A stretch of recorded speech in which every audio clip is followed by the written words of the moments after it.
She was an orphan, a foreigner, a girl with a secret that could get her killed. And one day, the most powerful king on earth made her his queen without knowing who she really was. Then, a death warrant went out for every person who shared her blood. Stay silent and live. Speak and possibly die. What she chose next has been told for 3,000 years, and it was written for you. King Ahasuerus ruled 127 provinces, from India to Ethiopia. His palace in Susa was gold and marble and power without limit. Every word he spoke became law. Every decree he signed could not be undone. This was the world Esther was about to walk into. Not by choice, by providence. The king summoned his queen to parade her beauty before his nobles. She refused. One word, no, and the throne room went silent. The king's pride burned. His advisors panicked.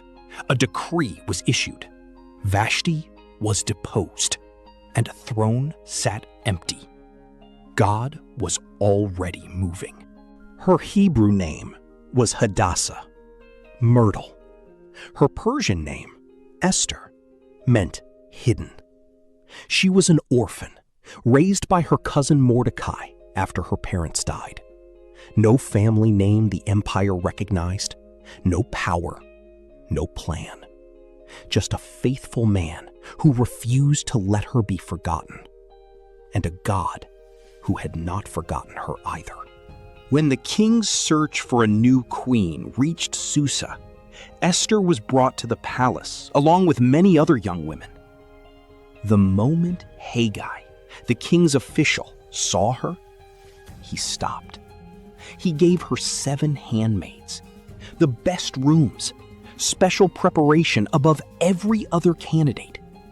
She had not even spoken yet. That is what favor looks like when God is moving.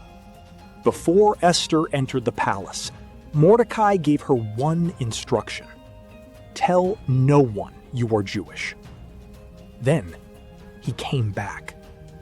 Every single day, he walked before the court of the women's house to learn how she was and what would happen to her. He could not go inside, but he showed up.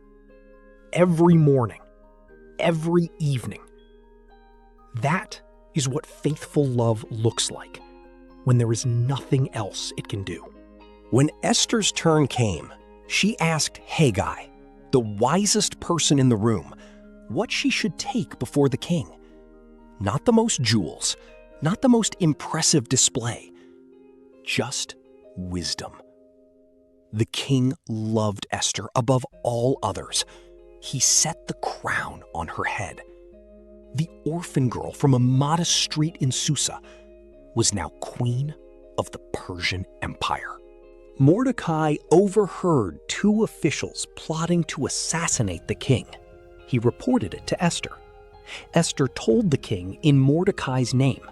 The plot was confirmed. The conspirators were executed, and the event was recorded in the king's chronicle. Mordecai saved the king's life and received nothing for it. Not yet, but the record was there. God keeps accounts that kings forget. The king promoted Haman above all other officials. Everyone bowed when he passed. Everyone except Mordecai, who was a Jew, and would not offer that kind of homage to any man. Haman noticed, and the fury it produced in him was not proportionate. It was not just personal. It was the rage of a man whose entire identity depended on being acknowledged, meeting the one person who refused. Haman's response to one man's refusal was not personal revenge. It was genocide. He went to the king, described the Jewish people as a problem, and offered silver from his own treasury for the right to destroy every one of them across all 127 provinces. The king handed Haman his signet ring without asking a single clarifying question. The decree went out. Susa was thrown into confusion. Haman sat down to drink.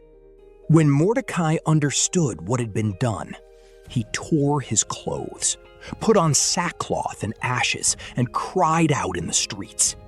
Throughout every province, Jewish families wept. They had done nothing wrong.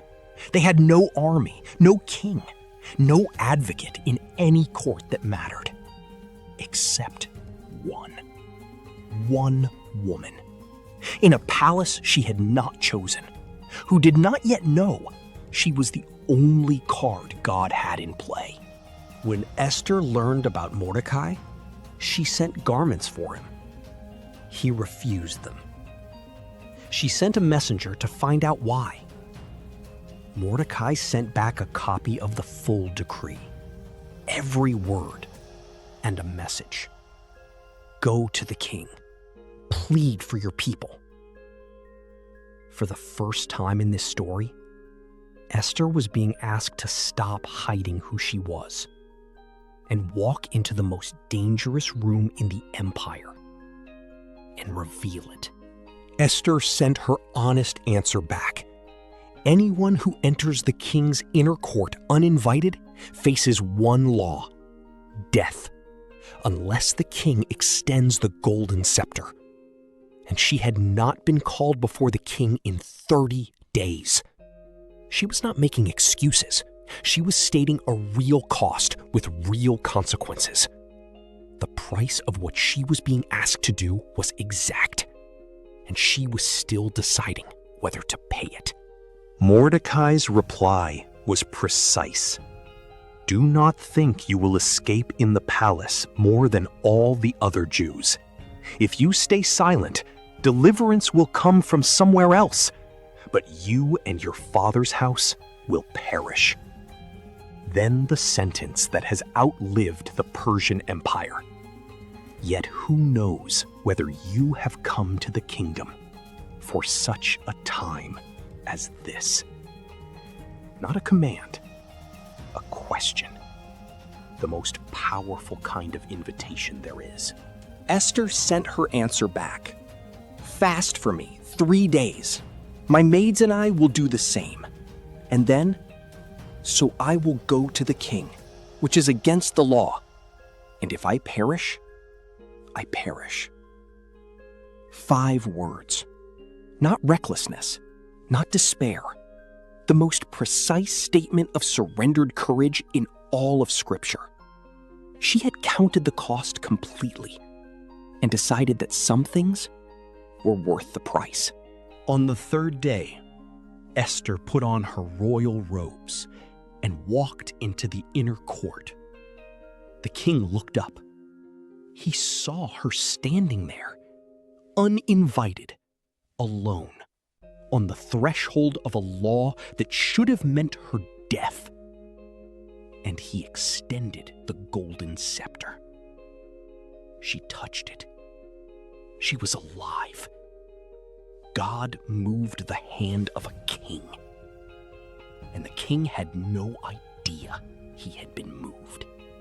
That night, the same night Haman built 75-foot gallows to hang Mordecai, the king could not sleep. He called for the chronicles to be read to him. The reader opened to the account of Mordecai saving the king's life. The king asked what had been done to honor him. Nothing, they said. Nothing. And in that sleepless moment, everything began to turn. God does not sleep, and he had been building this page for years. Haman arrived at the palace early to ask the king to hang Mordecai. Before he could speak, the king asked him, "What should be done for the man the king delights to honor?" Haman, certain the king meant him, described the most lavish public honor imaginable. The king said, "Go and do all of that for Mordecai the Jew." Haman spent that morning dressing Mordecai in the king's robes and leading him through the city, proclaiming his honor with his own voice. At the second banquet, the king asked again, "What is your request?" And this time, Esther answered, "Let my life be given me, and my people at my request, for we have been sold to be destroyed." The king's face darkened. Who would dare do this? Esther pointed across the table. The adversary and enemy is this wicked Haman. 5 words. A hand pointed across a table, and the room went completely silent. Haman fell at Esther's feet, begging for his life. The king returned and condemned him on the spot. An attendant mentioned the gallows Haman had built to hang Mordecai, 75 feet high, standing at Haman's own house. The king said, "Hang him on it." The structure, built with joy in his heart to destroy an innocent man, received Haman instead. Every weapon raised against the people of God carries the name of its own builder. The Jews fought and prevailed on the very date marked for their destruction. Mordecai and Esther established the Feast of Purim, celebrated every year from that generation to this one. The orphan girl, the guardian at the gate, the sleepless king, the scepter extended, the gallows that received the wrong man. 3,000 years later, we are still telling it. Because the God who positioned Esther in that palace for such a time as that is the same God who has positioned you exactly where you are today. You are not here by accident. You carry something this moment needs. Subscribe right now. Every week, this channel brings you the stories written thousands of years ago for the season you are living in today. Share this with one person standing at a threshold right now, afraid to walk through it. Tell them Esther went first. And leave a comment. What is your "for such a time as this" moment? Name it out loud, because naming it is often the act of walking through the door. The God of Esther has not retired. You are here. You are positioned for such a time as this.